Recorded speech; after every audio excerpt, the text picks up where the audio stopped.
What's up, fellas? TheGOOB here for episode 6 of Rewriting History with me, TheGOOB. Um, I have a lot of things that I want to talk about, but the Y-Files did an episode on a subject that I want to discuss, and so I figured it was a convenient time to go ahead and follow his episode with my own episode. And he talked about the electric universe theory, which he did a decent job, but the electric universe theory is kind of like Kleenex. You might pick up a Puffs tissue and call it Kleenex, even though it's Puffs. And the same thing happens with electric universe theory.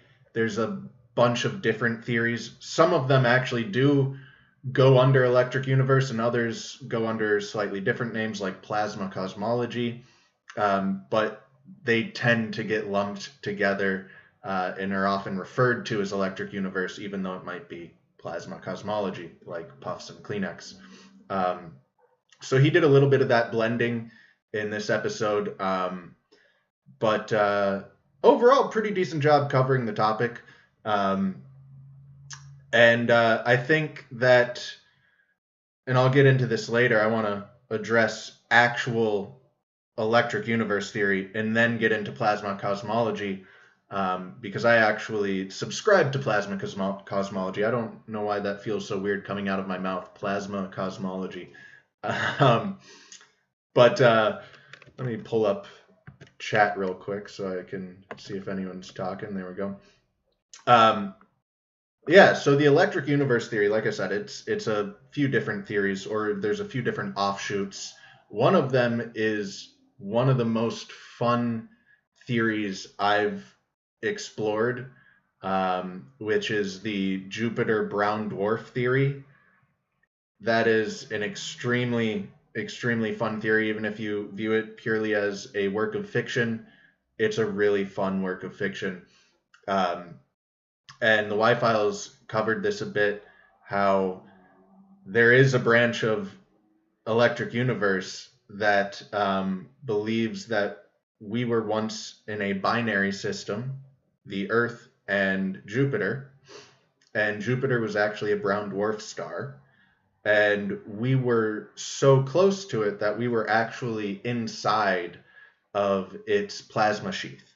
So not inside the physical planet, but inside of the light energy, that would be making it a star. We were actually inside that plasma sheath. And so the Earth was just enveloped in this purple, kind of glow that was very energetically conducive to life. And that's why we had these extremely long lifespans. So you see this, and I think there are elements to this story that maybe do have little bits of truth. And there are definitely a lot of elements of this story that they do tie to the real world and to reality, which I think is what makes it so fun, is even if you fully dismiss it, there's these little supporting details that they add that are a lot of fun. And so, yeah, we were the extra lifespans, like that's talked about in the Bible, that's talked about in Sumerian King's List, that's talked about in the Egyptian King's List. Pretty sure that's talked about in Hindu religion, that they used to live longer, and probably many other sources as well. So I kind of lean towards maybe there is something there. But anyways, we're locked in this binary system with Jupiter, and we're drifting through space, and we enter into our current solar system, and we're pulled out of Jupiter's orbit and into the sun's orbit. And because there's now this greater electrical source being the sun, it draws current from Jupiter. Jupiter stops being a brown dwarf and starts being a gas giant. And we somehow survive this massive, massive, massive, cataclysmic event of being ripped out of our current star's orbit and put into another star's orbit, but humanity survives and lives to record it. And that's one offshoot of the electric universe theory. I was looking for a video I watched on it years ago. I couldn't find it. It might not even exist anymore. If I am able to find it after the stream, I'll add it to the description, because it's a fun theory. It's they tie like the Egyptian crowns, the conical headpiece with the ball on top as symbology for this. Like that was the how we viewed the plasma, um, you know, going from one planet to another planet, and that's the planet at the top is of that crown, and that's what they wore on their heads. And there's just a lot of symbology and a lot of there are real accounts, of this purple haze that the world used to live under. I don't put too much credibility in them because, like the Y-Files pointed out, there's also other accounts that seem to very strongly contradict that and don't require such an extreme event to explain. But yeah, it's a very fun theory. I encourage you guys to check it out if you're interested in a fun read. And then there's other offshoots of the electric universe which don't necessarily believe in that, but they do believe that the entire universe is ran by electricity, and they don't believe in gravity. Doesn't exist according to them. It's all electromagnetism. So you're stuck to this earth because of magnets. That alone makes me put the electric universe theory into the category of flat earth. I don't think it's a serious theory. Flat earth and electric universe point out some interesting points. They raise some interesting questions. They do make some valid criticisms, but the theory as a whole is, in my opinion, nonsense.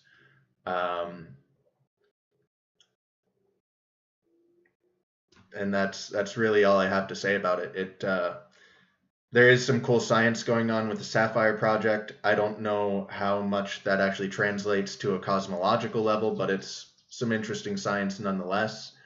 And yeah, but the theory as a whole, it just doesn't really hold up.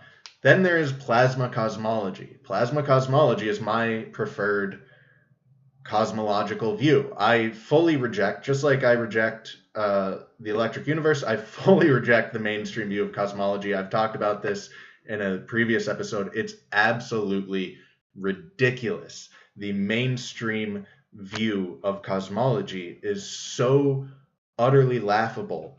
For over half a century, we've been working with a model that requires we insert 99% just made up stuff into it in order to make it work. Over 99% of the current model, there's no evidence for, there's no proof of it existing. It's just forced in there because the model is so bad, that's the only way to make it work. So what am I talking about? I'm talking about dark matter. For those of you who already know what dark matter is, congratulations. But I'm going to give a little explanation. Our current model of cosmology, the theory of relativity, and the model largely built by Einstein, or at least accredited to him,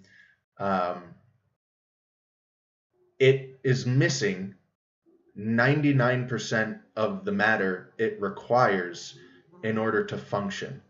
So when we look out into the universe, all that we can observe, not just visually, but with all of our different various methods of detection, we are still missing over 99% of the matter required to produce enough gravity so that our universe doesn't just completely fling apart.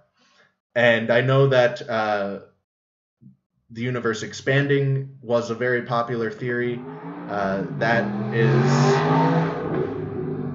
Sorry about that, folks. That is gaining a lot of criticism recently, a lot more criticism with the James Webb Telescope.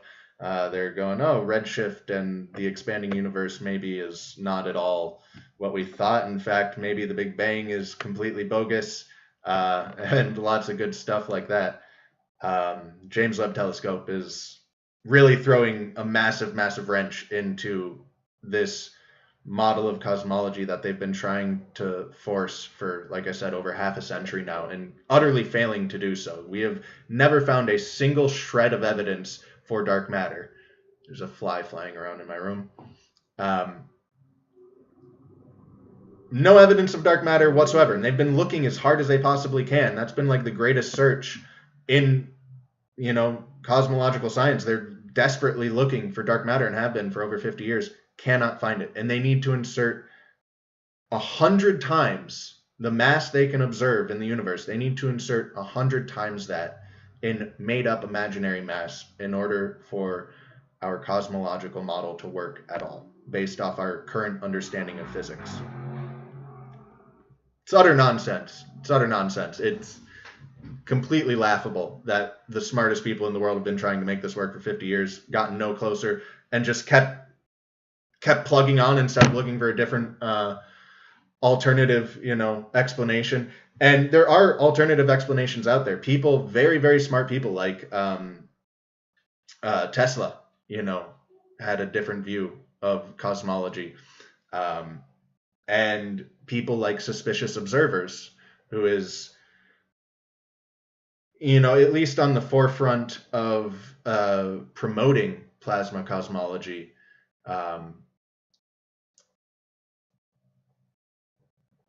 Yeah, sorry, just drifted off there.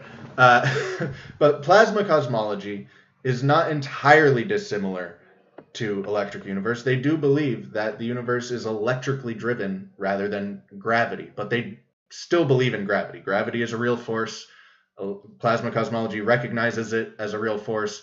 They just go, we don't need 99% or 100 times this imaginary matter inserted into the universe to explain how it doesn't fling apart. Static electricity essentially is the explanation for the force that holds the universe together, along with gravity.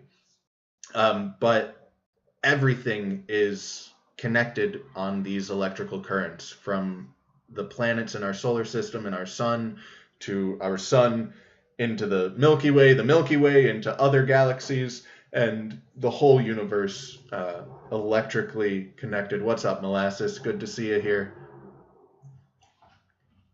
And I fully subscribe to plasma cosmology.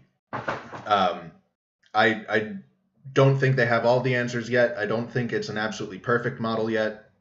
They're still working on it, but it's a hell of a lot better than the mainstream view, which, like I said, 100 times the matter of the universe needs to be imaginary, created and inserted into the model for it to work at all.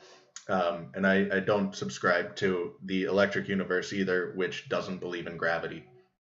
It's just kind of silly. Plasma cosmology is on the right track, and it also fits with my view of the world that there are cyclical cataclysms, and a big part of the plasma cosmology model is that these all of this electricity in the universe, there's waves to it, and we travel through these electrical sheets, and it has effects on our entire universe and our galaxy and our solar system and our planet. And I don't know, Molasses, are you familiar with HARP? Any of the other viewers familiar with HARP?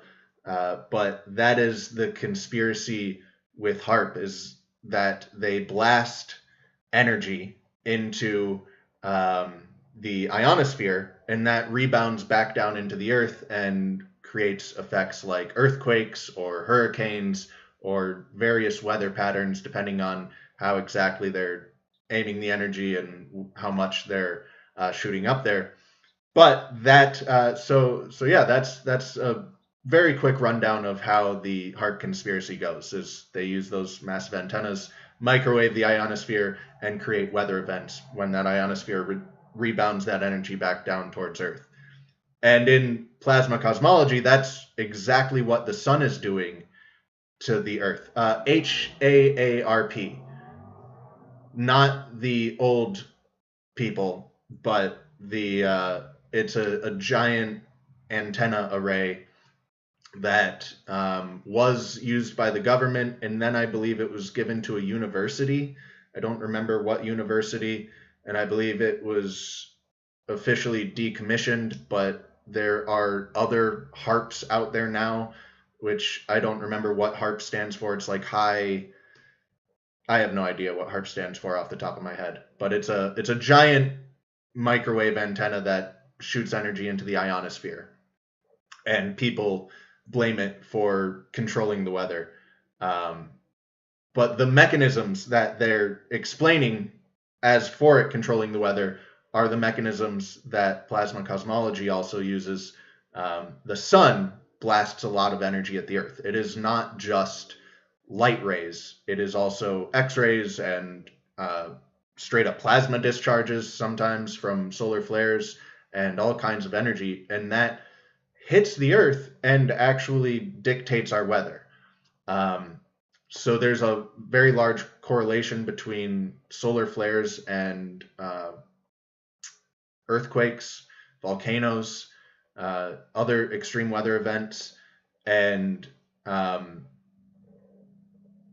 I pay attention to this stuff. It's in my news feed, and more and more and more you see news about how the sun is ramping up in its solar cycle, how the sun is getting spicier and spicier, how there's more and more solar flares and bigger solar flares every day. You also see, you actually don't see a ton of news about the weakening of the Earth's magnetic field. That's actually left my news feed lately. I was seeing news about it.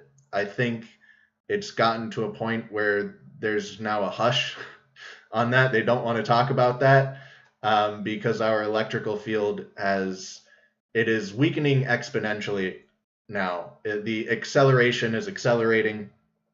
The north and south poles are drifting towards each other, and our magnetic field is collapsing. And this all fits into this cycle of disaster that I believe in. So every 12,000 years, the Earth goes through the cycle of precession and does a rotation, around.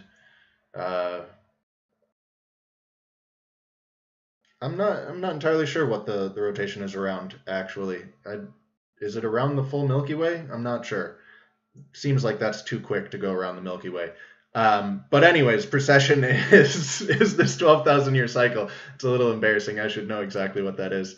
And I believe along with it comes the collapsing of our magnetic field and the increasing activity of our sun, and the combination of that creates massive cataclysm periodically. Melting stone, vaporizing people, just earthquakes globally, entire forests on fires, massive tsunamis, truly biblical end of the days type things. And I think that was recorded and known by ancient people. I think that's why you see so much underground work in a lot of places. There's entire cities underground. Derinkuyu, the most famous of them, Nushabad in Iraq, another massive city, and those are not the only ones. And the symbology, a lot of the symbology that Electric Universe discusses and the Y-Files discussed, I do think is relevant to plasma cosmology. The little squatting man where his arms are out and his legs are out and he's got the two dots by his side. I do agree with the conclusion that is a depiction of a plasma discharge. I think that is exactly what that is. I think ancients saw this plasma discharge in the sky. They saw lightning, the likes of which they've never seen before. They saw, earthquakes and fire and all of this stuff, and they recorded it. They wrote it down. And you seem to see this knowledge in the Mayans and their calendars.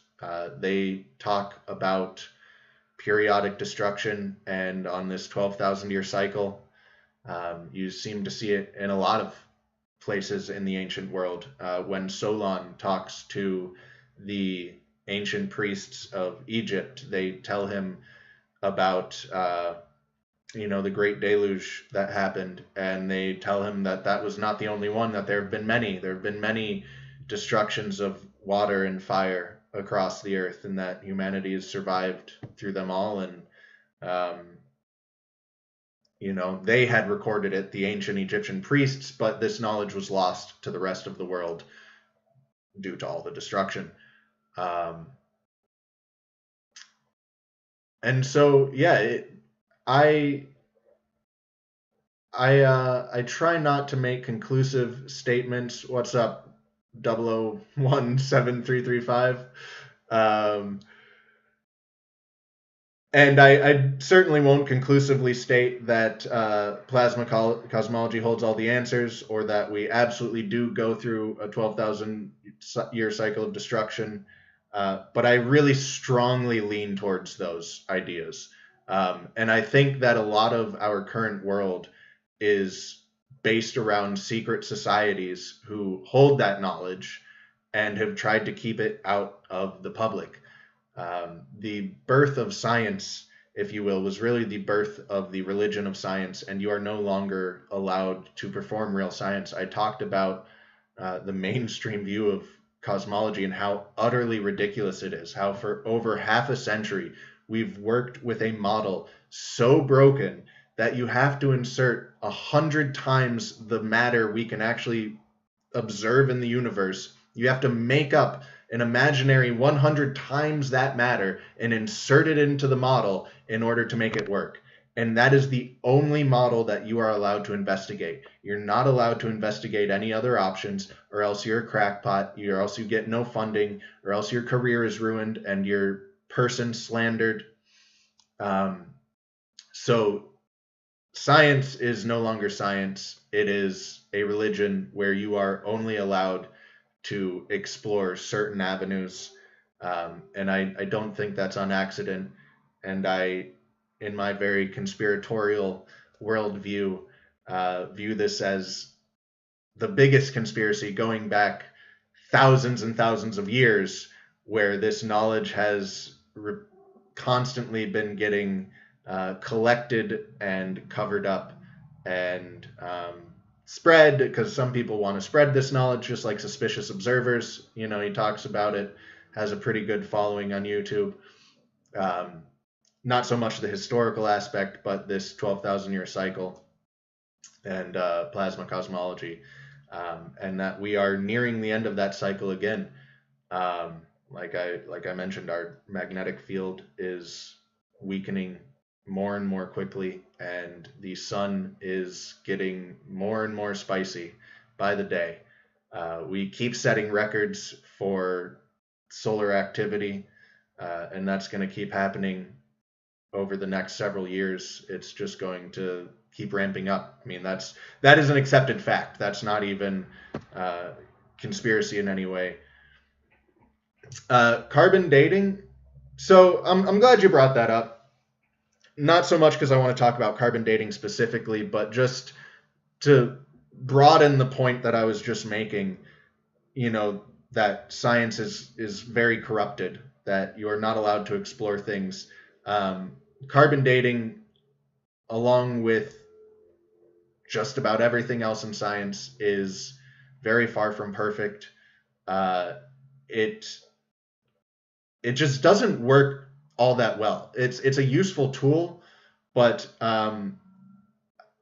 it's kind of become this thing that is looked at as definitive and unquestionable, when it's extremely questionable. And I've talked about sonoluminescence dating, and how if you look up sonoluminescence dating, it's regarded as a significantly more accurate and more reliable method of dating than carbon dating. And yet, if you actually look at times it's been implemented, there was a study in Egypt, and every single article written about this study to the public talks about how, we confirmed the dating of Sneferu's tomb to 4,279 BC, et cetera, because there are several locations tested, and they give this very exact date. But then you look at the results from the testing, and the tests, they took 3 tests from each location, and they varied by over 2,000 years. So you'd get anywhere from like 4,500 BC to 2,500 BC. And this is considered significantly more reliable than carbon dating. But then it gets presented to the public as an absolute fact. We confirmed his pyramid was built 4,297 BC. So that's the general trend of science, of this religion of science. You're not allowed to question things. These very, very flimsy arguments and evidences that it does come up with are just presented as fact. I feel like I maybe glossed over it earlier, but the James Webb Telescope completely, I hate using this word, but debunked the Big Bang and the expanding universe. Things that you were an absolute idiot if you didn't believe in a few years ago. Now that's total bullshit. It's bogus. It's completely invalidated. I don't think that's an accident. I don't think the unbelievably flimsy science that we have today, this religion of science, I don't think it's an accident. I think it's a product of this world-changing information that the world does go through these cyclical cataclysms, that the universe is run by plasma cosmology, that everything is intertwined. Why their exact motivations for hiding the reality of the world, I have some speculations, but I won't go into them now. But that is a formative view I have, is that this explains a lot of our present. They don't want people to know the truth for whatever reason, and that is why our science is so corrupt. Electrical fields, everything, frequency and vibrations, kind of.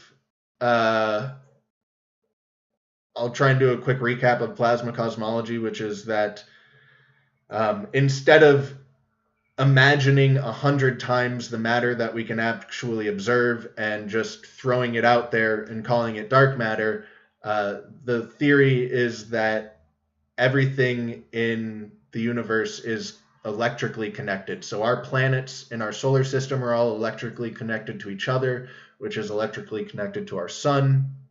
Our sun is electrically connected to other stars. All of those stars are electrically connected within the universe or the galaxy, and those galaxies, other galaxies connected all the way through the universe, right?